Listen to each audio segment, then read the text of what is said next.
2022년 8월 22일 큐티 말씀입니다. 출애굽기 20장 1절로 17절입니다. 하나님이 이 모든 말씀으로 말씀하여 이르시되 나는 너를 애굽 땅 곧 종되었던 집에서 인도하여 낸 내 하나님 여호와니라. 너는 나 외에는 다른 신들을 내게 두지 말라. 너를 위하여 새긴 우상을 만들지 말고 또 위로 하늘에 있는 것이나 아래로 땅에 있는 것이나 땅 아래 물속에 있는 것에 어떤 형상도 만들지 말며 그것들에게 절하지 말며 그것들을 섬기지 말라. 나 내 하나님 여호와는 질투하는 하나님인즉 나를 미워하는 자의 죄를 갚되 아버지로부터 아들에게로 3, 4대까지 이르게 하거니와 나를 사랑하고 내 계명을 지키는 자에게는 1000대까지 은혜를 베푸느니라. 너는 내 하나님 여호와의 이름을 망령되게 부르지 말라. 여호와는 그의 이름을 망령되게 부르는 자를 죄 없다 하지 아니하리라. 안식일을 기억하여 거룩하게 지키라. 엿새 동안은 힘써 내 모든 일을 행할 것이나 일곱째 날은 내 하나님 여호와의 안식일인즉 너나 내 아들이나 내 딸이나 내 남종이나 내 여종이나 내 가축이나 내 문 안에 머무는 객이라도 아무 일도 하지 말라. 이는 엿새 동안에 나 여호와가 하늘과 땅과 바다와 그 가운데 모든 것을 만들고 일곱째 날에 쉬었음이라. 그러므로 나 여호와가 안식일을 복되게 하여 그날을 거룩하게 하였느니라. 내 부모를 공경하라. 그리하면 내 하나님 여호와가 내게 준 땅에서 내 생명이 길리라. 살인하지 말라. 간음하지 말라. 도둑질하지 말라. 내 이웃에 대하여 거짓 증거하지 말라. 내 이웃의 집을 탐내지 말라. 내 이웃의 아내나 그의 남종이나 그의 여종이나 그의 소나 그의 나귀나 무릇 내 이웃의 소유를 탐내지 말라. 아멘.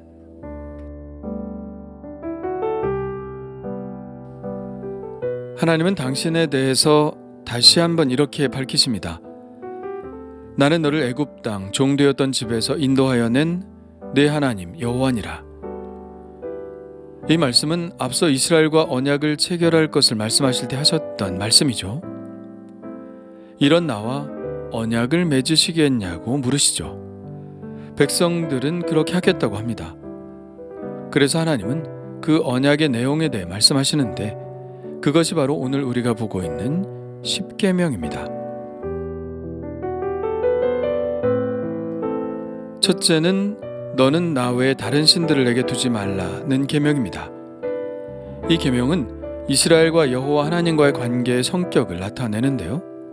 바로 배타적인 성격이죠. 부부관계도 배타성을 갖죠. 둘 외에 다른 관계가 끼어들 여지가 없는 관계입니다. 이스라엘과 하나님과의 계약 관계도 결혼 관계처럼 철저한 배타성 위에 세워진 것이죠. 이것은 책임의 문제와도 연결됩니다. 배타성이 없으면 책임성도 약해지죠. 배타적 관계라는 것은 무한한 책임을 진 관계라는 것입니다. 하나님은 그렇게 이스라엘을 책임지실 것이고 이스라엘도 그에 상응하는 반응으로서 오직 하나님만을 섬겨야 합니다. 당시 이스라엘에게 이 계명은 현실적인 문제와 많이 부딪혔을 것입니다. 당시의 세상은 온갖 신들이 난무했고 특히 풍요의 신들은 이스라엘 백성들을 미혹했습니다. 현실을 살아가는 이스라엘 사람들에게 풍요와 다산의 신의 유혹은 무척 강했겠죠. 그렇다면 현재를 살아가는 우리들은 어떨까요? 우리는 사실 다른 신을 섬기고자 하는 유혹을 훨씬 덜 받는 환경 속에서 살아가죠. 무신론적인 시대이기 때문입니다. 그런데 과연 그럴까요? 어쩌면 세상에 신이 없는 것 같지만 나도 모르게 무언가를 신으로 섬기고 있을지도 모릅니다. 내가 의지하는 것, 하나님보다 더 사랑하는 것, 그것이 지금의 나의 신은 아닌지, 그래서 나도 모르는 사이에 제1의 계명을 어기고 있는 것은 아닌지 생각해 보아야 합니다. 둘째는 우상을 만들지 말라는 계명인데요. 이것은 다른 신을 섬기는 문제와는 좀 다릅니다. 그것은 1계명에 이미 포함되어 있죠. 이것은 좀 다른데 형상을 만드는 문제입니다.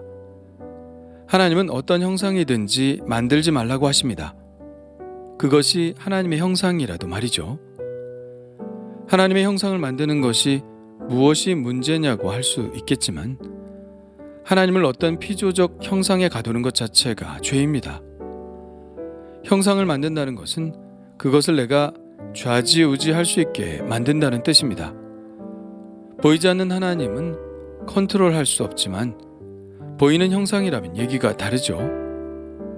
그래서 형상이라는 것이 자칫 하나님을 내 마음대로 조정할 수 있다는 의식을 갖게 할 수도 있다는 것입니다. 제3계명은 하나님 여호와의 이름을 망령되게 부르지 말라는 것입니다. 기도할 때 하나님의 이름을 부르는 것은 가능하다고 봅니다. 그러나 자신의 결백을 입증하기 위해 하나님의 이름을 갖다 대거나 남을 속일 의도를 가지고 하나님의 이름을 끌어들이는 것, 그리고 아무렇지도 않게 일상의 영호 속에서 하나님의 이름을 사용하는 것은 모두 하나님의 이름을 망령되게 일컫는 것입니다. 하나님의 이름은 오직 예배 받으실 이름이지 우리가 함부로 이용하고 도용할 수 있는 이름이 아닙니다. 그래서 유대인들은 성경에 나오는 하나님의 이름조차 부르지 않았고 여호와의 이름이 나올 때는 아도나이 곧 주라고 고쳐 읽기까지 했죠. 넷째 계명은 안식일을 기억하여 거룩하게 지키라는 명령입니다. 안식일을 지킨다는 것은 하나님이 이 세계의 창조주이심을 고백하는 행위죠. 하나님이 엿새 동안 창조의 일을 하셨듯이 그 패턴을 따라 우리도 엿새 동안 세상에서 열심히 일하고 하나님이 그렇게 하셨듯이 일곱째 날은 쉬는 것입니다. 그리고 이 안식일은 창조의 기념일인 동시에 우리가 앞으로 가게 될 안식의 땅, 하나님의 나라에 대한 소망을 고백하는 것이기도 합니다.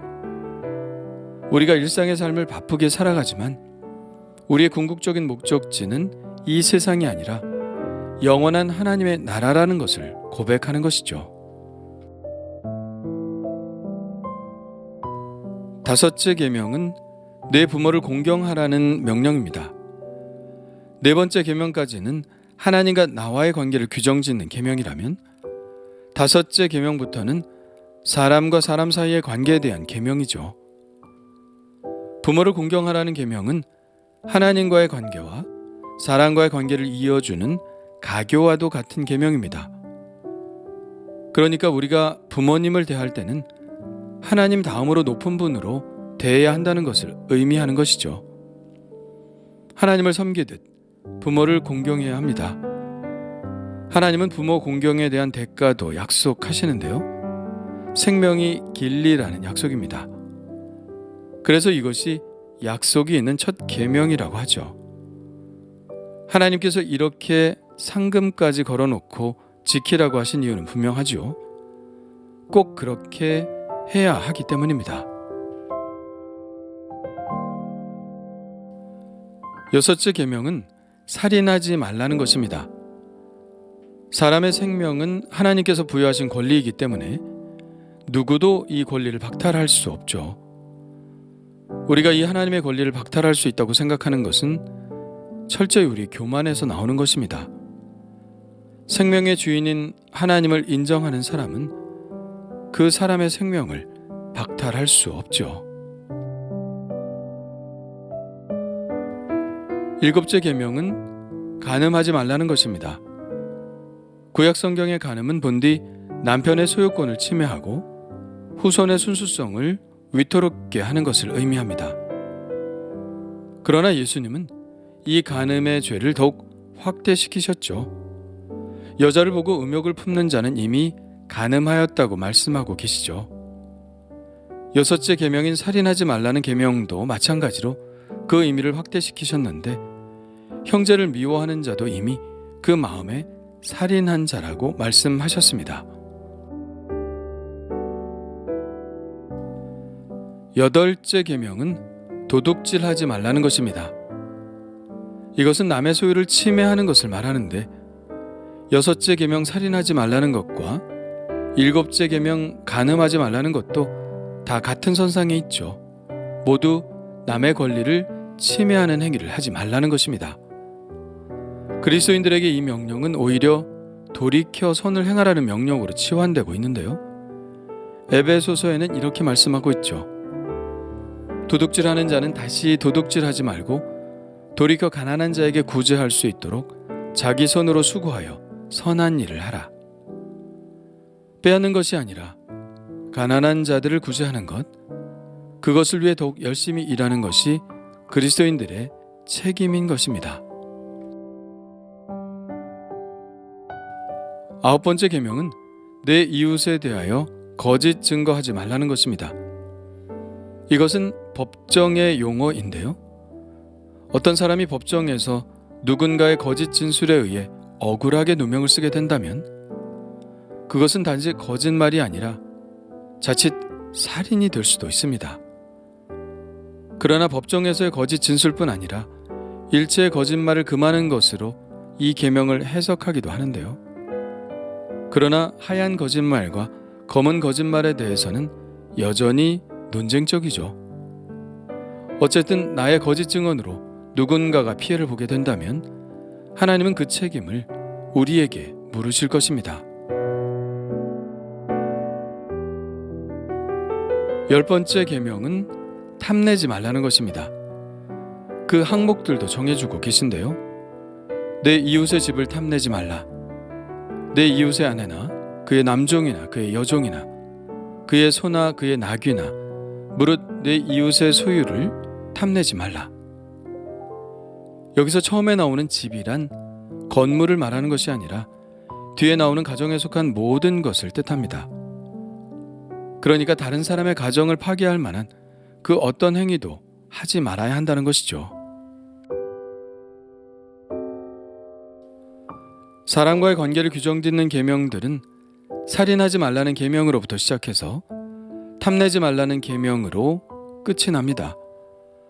어찌 보면 가장 큰 죄에서 작은 죄로 이동하는 것처럼 보입니다.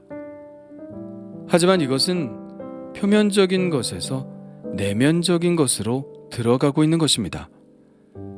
결국 살인이라는 엄청난 범죄는 남의 것을 탐내는 것으로부터 시작할지 모르니까요. 아마 그럴 겁니다. 욕심이 잉태한 즉 죄를 낳고 죄가 장성한 즉 사망을 낳느니라고 하셨으니까요. 그러므로 탐심을 제어하지 않으면 우리는 언젠가 누구를 살인하는 죄를 저질를지도 모른다는 것이죠. 그래서 예수님도 이렇게 말씀하신 것 같습니다. 삼가 모든 탐심을 물리치라. 사람의 생명이 그 소유에 넉넉한 데 있지 아니하니라. 결국 이 모든 계명을 정리한다면 어떻게 정리할 수 있을까요? 하나님을 사랑하고 이웃을 사랑하는 것, 이 두 가지입니다. 그래서 사랑하는 자는 이 모든 계명을 다 이루었다고 말할 수 있는 것이죠.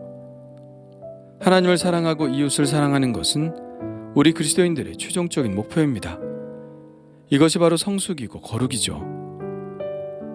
우리는 십계명을 지키기 위해 노력하는 사람들이기보다는 오히려 더욱 적극적으로 하나님을 사랑하고 이웃을 사랑하는 사람입니다. 네거티브한 방식으로서가 아니라 포지티브한 방식으로 이 십계명을 지켜나가는 것이죠.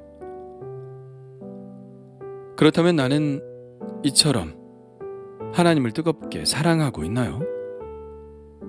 나는 이처럼 나의 이웃을 진정 사랑함으로 이 모든 계명들을 지켜나가고 있나요?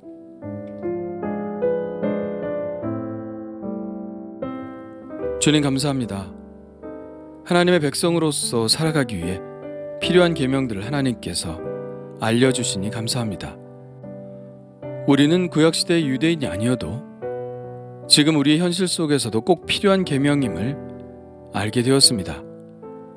아니 오히려 적극적으로 더 이 계명들을 지켜나갈 수 있게 하여 주옵소서. 단지 규정에 얽매여서가 아니라 율법의 정신을 잘 지켜감으로 하나님을 사랑하고 이웃을 사랑함으로 이 계명을 넉넉히 지키게 하옵소서. 예수님의 이름으로 기도합니다. 아멘.